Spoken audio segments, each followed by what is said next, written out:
The autumn rain drummed against the windows of the elegant townhouse in London's Kensington district as Emma Richardson sat alone in the drawing room, staring at the engagement ring that had once symbolized everything beautiful in her life.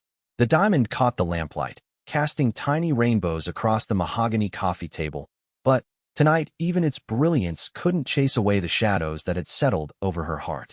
James Wellington had been gone for 3 days now, and the silence in their shared home felt heavier than the storm clouds gathering outside. Their last conversation echoed in her mind like a broken record, each harsh word cutting deeper than the last. 8 years together, and it had all come down to accusations thrown across their bedroom at midnight, voices raised in frustration and hurt that neither seemed able to heal. Emma traced the rim of her cold teacup with trembling fingers, remembering how they used to sit together on this very sofa, planning their future with the kind of breathless excitement that only young love could inspire. James would sketch architectural plans while she graded papers from her primary school students, their feet tangled together under a shared blanket, stealing glances and sharing quiet laughter over the simplest things. The media attention had started slowly, just a few photographs when James won the prestigious Thornfield Architecture Award last spring. But as his career soared and his designs began gracing magazine covers, the spotlight grew brighter and more intrusive. Photographers lurked outside their favorite restaurant. Reporters called their friends, asking for comments about their relationship. Social media buzzed with speculation about when they would marry, where they would live, what kind of wedding they would have. At first, they had laughed about it together, calling the photographers silly names and making jokes about their newfound fame.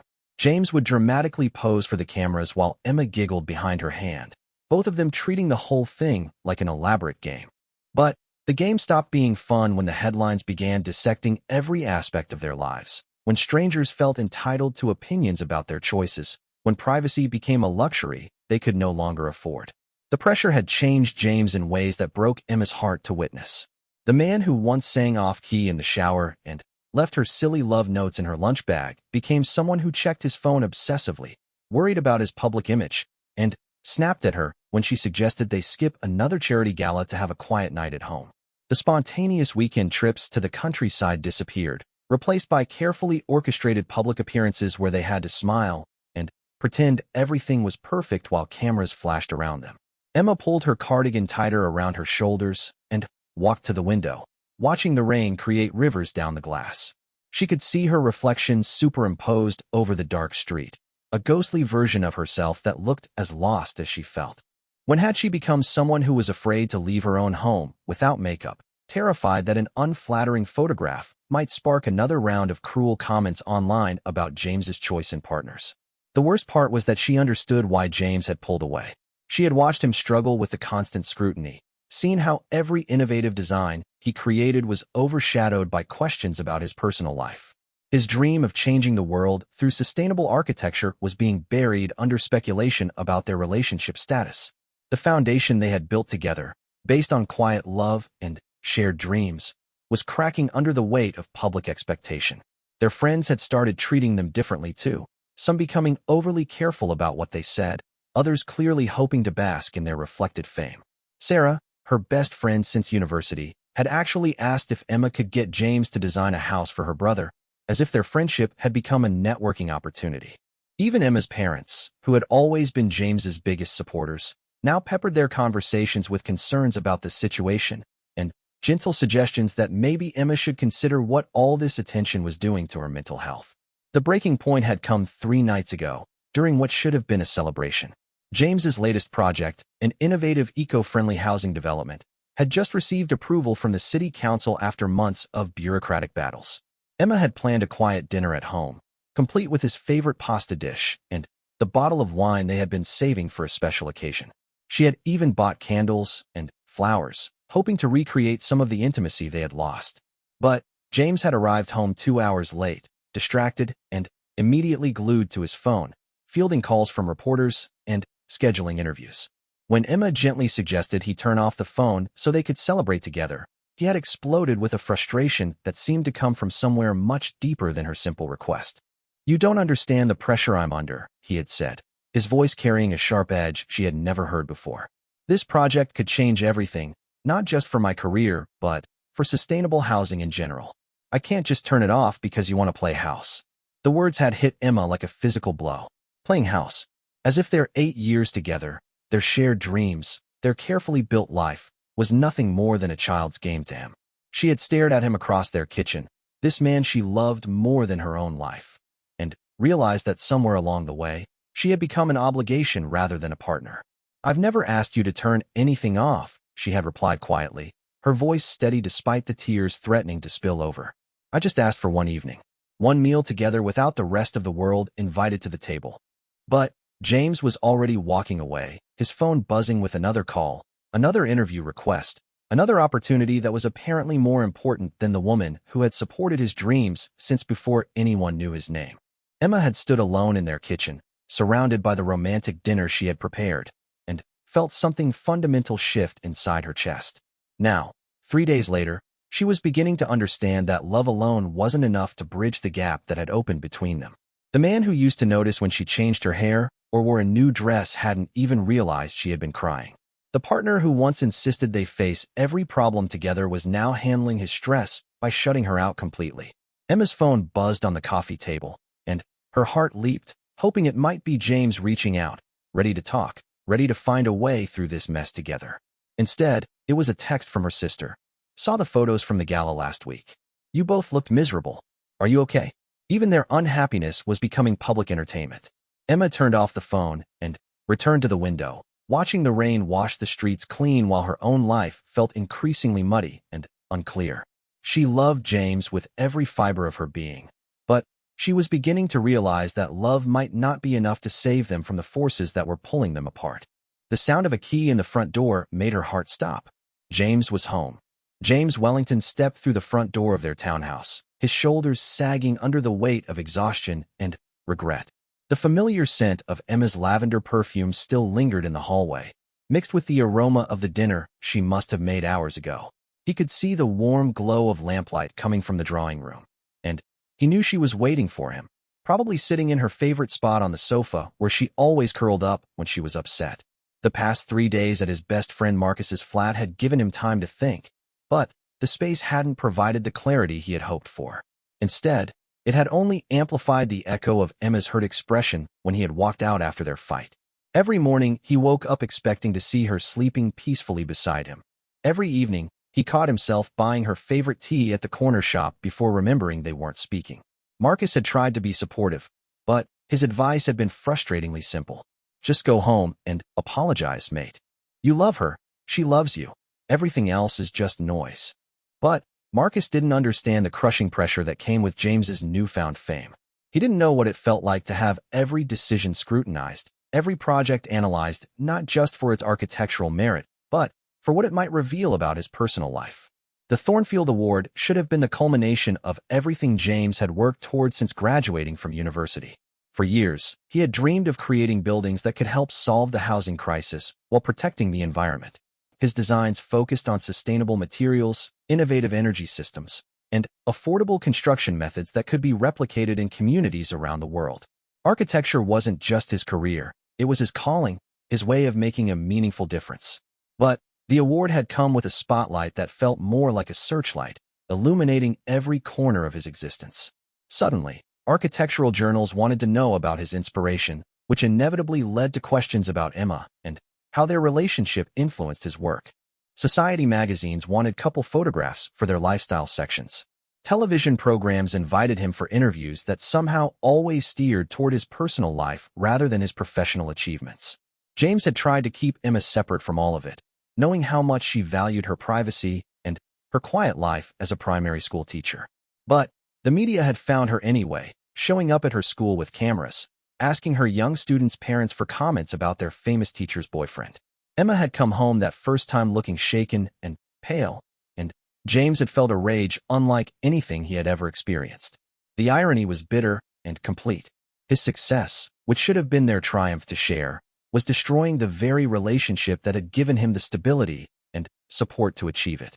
Emma had been there through the long nights when he struggled with difficult designs, had celebrated his small victories when no one else even knew his name, had believed in his vision when potential clients dismissed him as too young and inexperienced.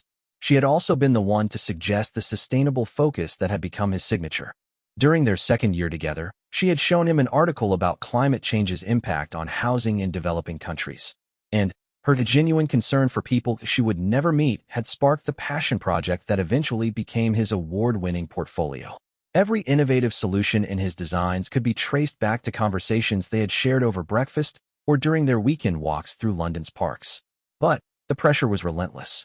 Investors wanted to know if he was stable enough for large projects, which apparently meant analyzing his relationship status. Competitors whispered that his only claim to fame was dating a pretty teacher who made good tabloid copy. Environmental groups wanted him to be a spokesperson for causes beyond architecture, adding layers of responsibility he hadn't asked for and wasn't sure he could handle. The housing development that had finally received approval represented 3 years of his life, hundreds of drawings, countless presentations, and more bureaucratic meetings than he cared to remember. It would provide affordable, energy-efficient homes for over 200 families, featuring solar panels, rainwater collection systems, and community gardens that would reduce residents' environmental impact while building stronger neighborhoods. Emma had been part of that project too, though she would never take credit for it. Her insights about how families actually lived in their homes had influenced his space planning. Her connections with local schools had helped him understand the community's real needs. Her patient listening during his frustrated rants about city council delays had kept him sane during the most challenging phases of the approval process. Yet on the night when his dream finally became reality, he had been so overwhelmed by media attention and professional obligations that he had failed to recognize her simple desire to celebrate together. The woman who had stood by him through every failure and disappointment deserved better than a boyfriend who treated her like an interruption in his success story. James hung his coat in the hallway closet, noting that Emma's red umbrella was missing from its usual spot. She must have gone out earlier, probably to the little bookshop around the corner where she liked to browse when she needed to think. He wondered if she had eaten anything, if she had been sleeping well, if she was still wearing the silver bracelet he had given her for their anniversary last month. The drawing room was warm and inviting, with Emma's books scattered across the side table and her favorite throw blanket draped over the arm of the sofa. But Emma herself sat by the window, her profile illuminated by the streetlight outside, looking fragile and distant in a way that made his chest ache. She was wearing one of his old university sweaters, the blue one she always stole when she was feeling vulnerable, and her hair was pulled back in the messy bun that meant she had been running her hands through it while worrying. "Emma," he said softly, not wanting to startle her, but needing her to know he was there. She turned toward him slowly, and the pain in her green eyes hit him like a physical blow. These were the same eyes that had sparkled with laughter during their first date, had filled with proud tears when he received his first major commission, had looked at him with such love and trust for 8 beautiful years. Now they held a wariness that made him feel like a stranger in his own home. "You came back," she said, her voice carefully neutral. "This is where I belong," James replied, taking a careful step closer.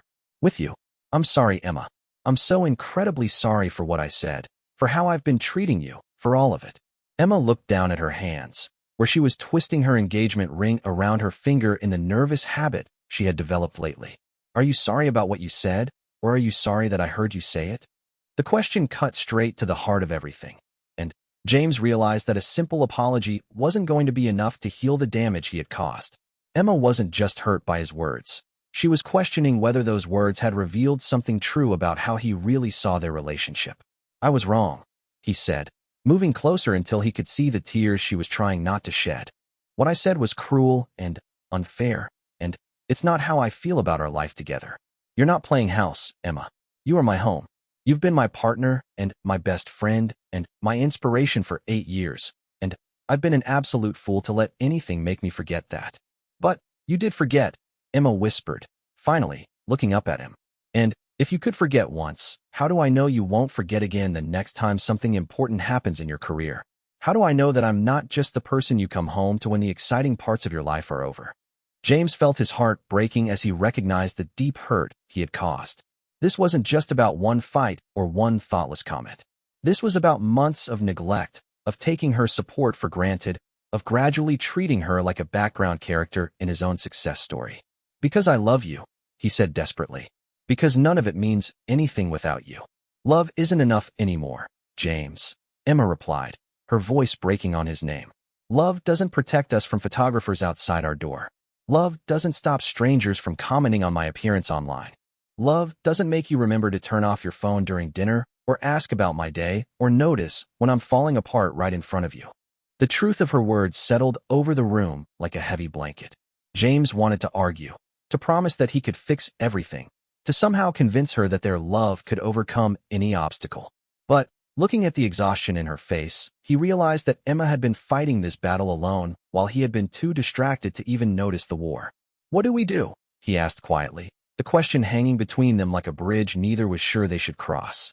Emma wiped her eyes with the sleeve of his sweater, and even that simple gesture reminded him of how intertwined their lives had become. "I don't know," she admitted. "I honestly don't know if there's a way back from this." Outside, the rain continued to fall, washing the world clean while inside their home.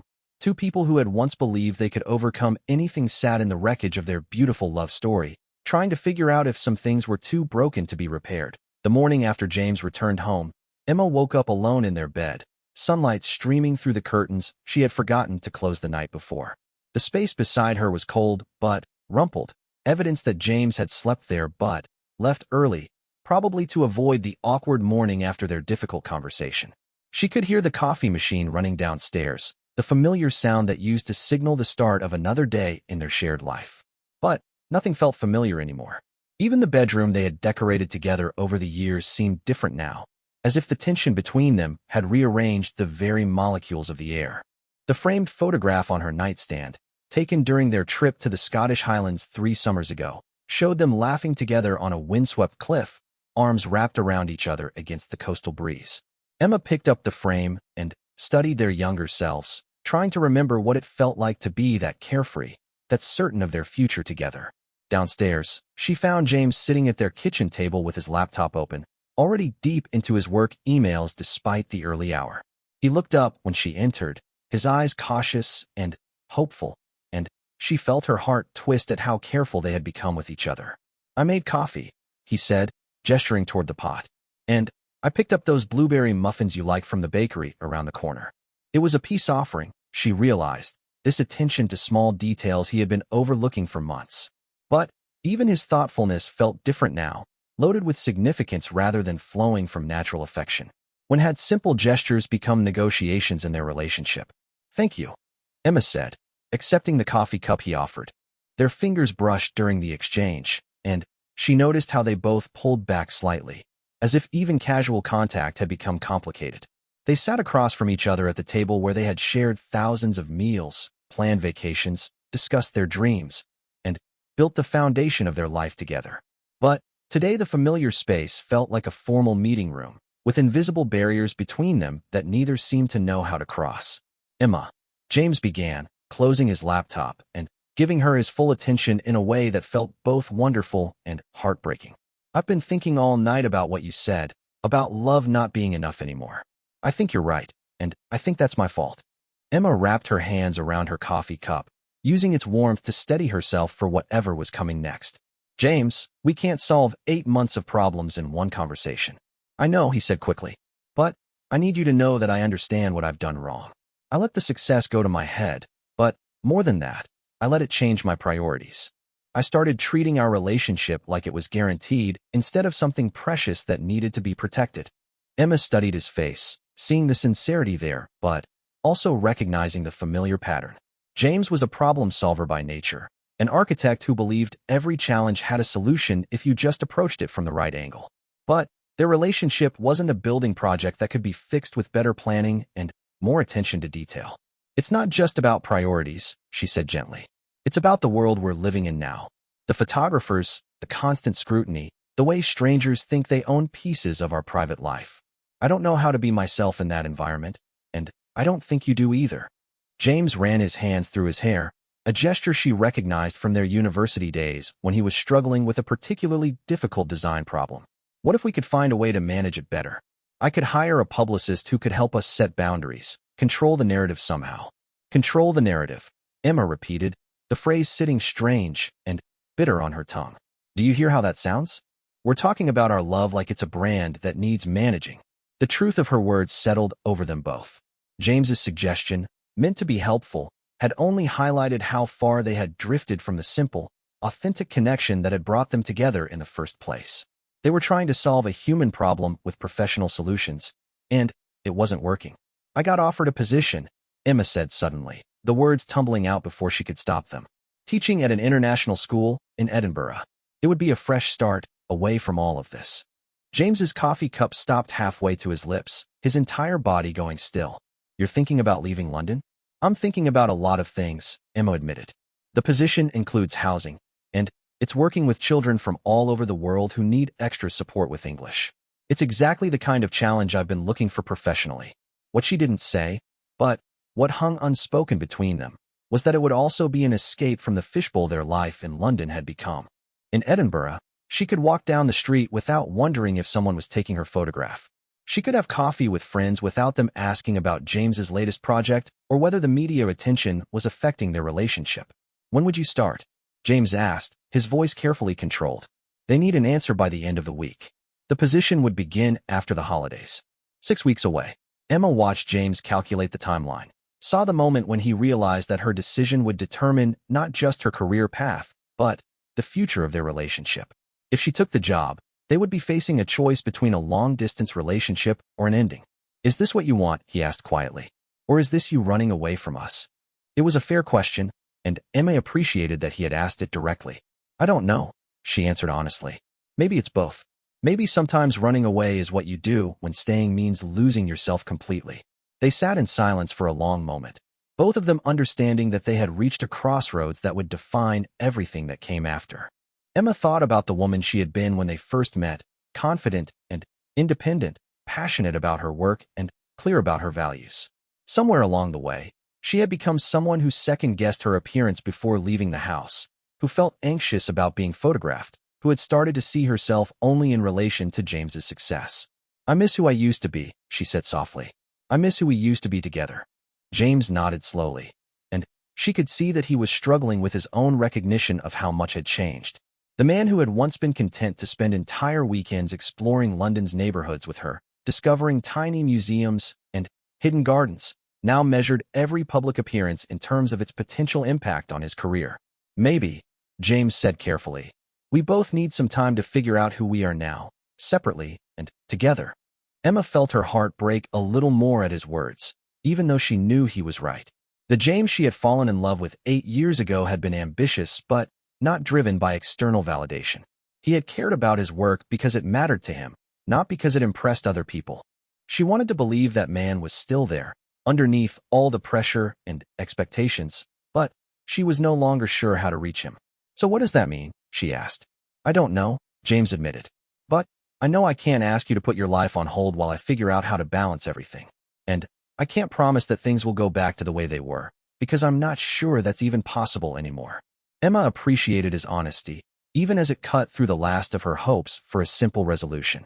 They had been trying to rebuild their relationship on the foundation of who they used to be, but perhaps they needed to accept that those people no longer existed.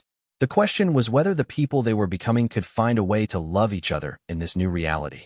The Edinburgh job, James said after a long pause. It sounds like an amazing opportunity. You should take it. Emma looked up at him sharply, not sure if his words represented support for her career or surrender in their relationship. James, that's not what I want you to say right now. What do you want me to say? He asked, and she could hear the exhaustion in his voice. Do you want me to beg you to stay and give up everything you need to be happy?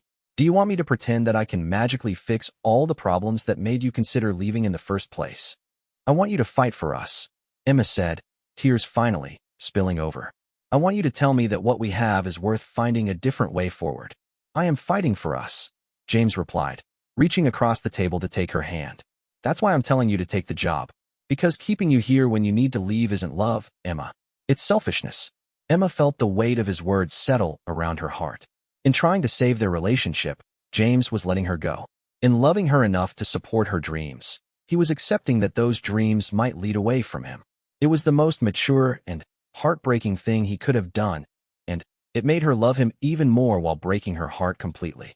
Outside their kitchen window, London continued its morning routine, unaware that inside one small townhouse, a love story that had once seemed unbreakable was finally acknowledging the cracks that had grown too wide to bridge. The farewell party was Emma's idea.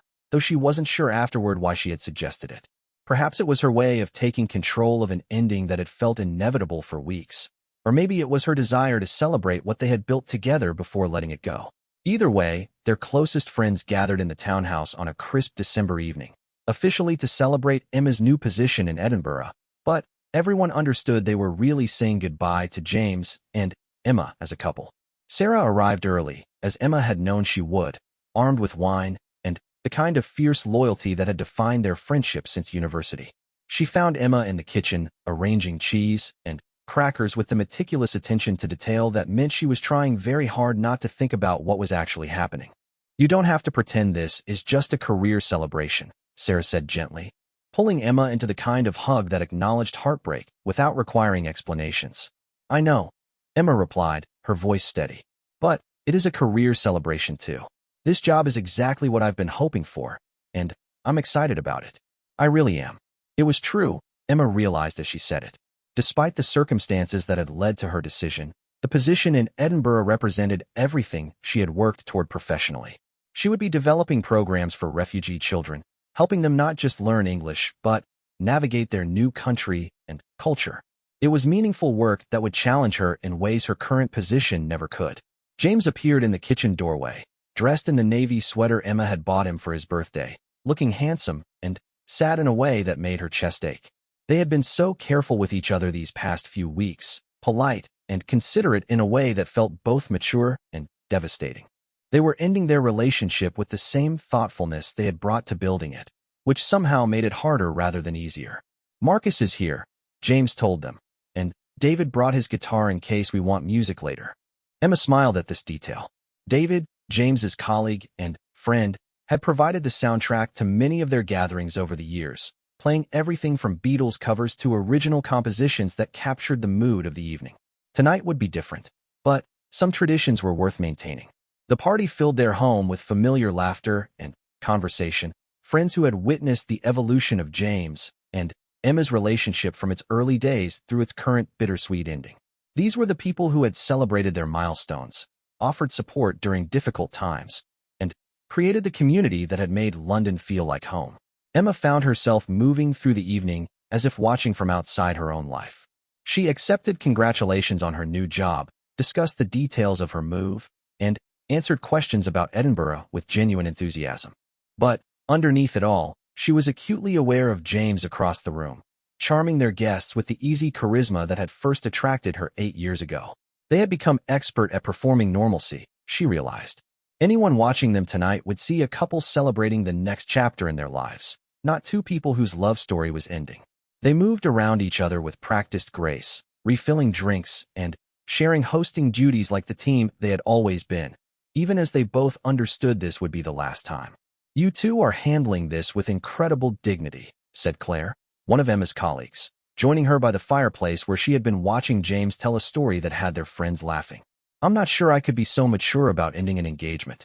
Emma touched the engagement ring that she still wore, though she and James had quietly discussed returning it after she moved to Edinburgh.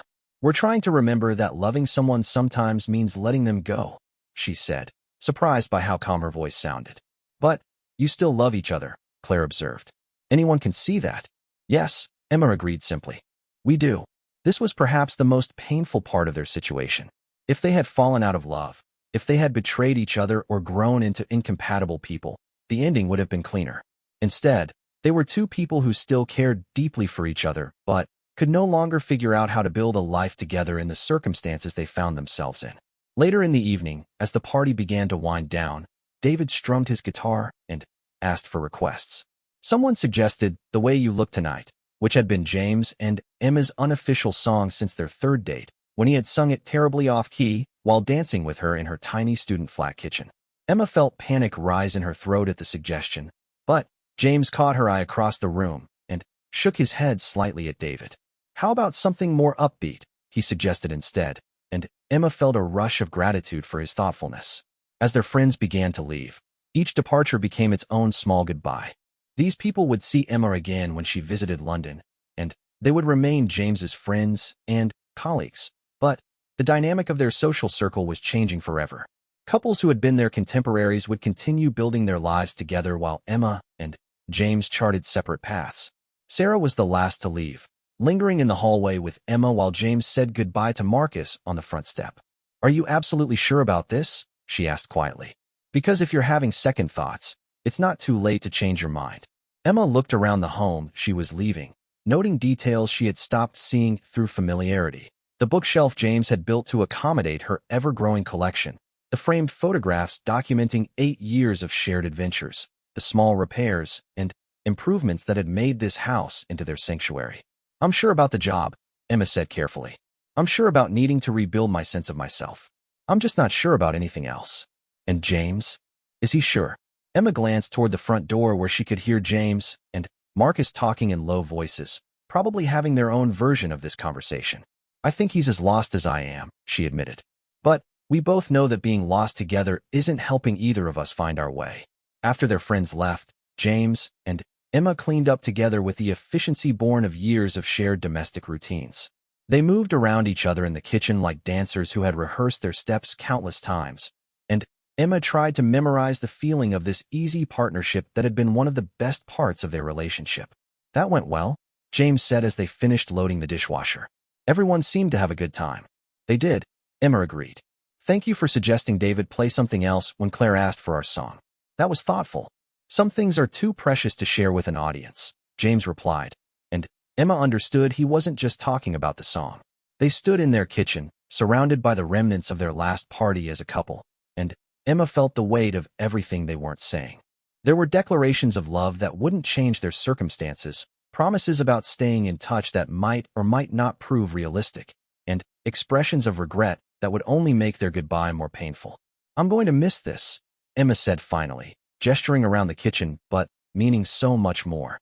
"Me too," James replied. "All of it."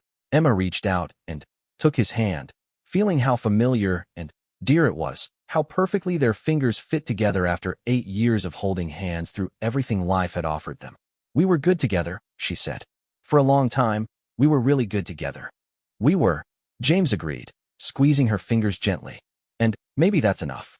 Maybe being grateful for what we had is better than being bitter about what we couldn't save." Emma nodded, tears finally coming as she realized he was right. They could choose to end their story with resentment about the external pressures that had torn them apart, or they could choose to honor what they had built together and trust that they were both strong enough to build new lives separately. "I love you," she said, the words feeling both like a confession and a benediction. "I love you too," James replied. "I always will." Emma leaned up and kissed him gently, tasting salt from tears she wasn't sure belonged to her or him.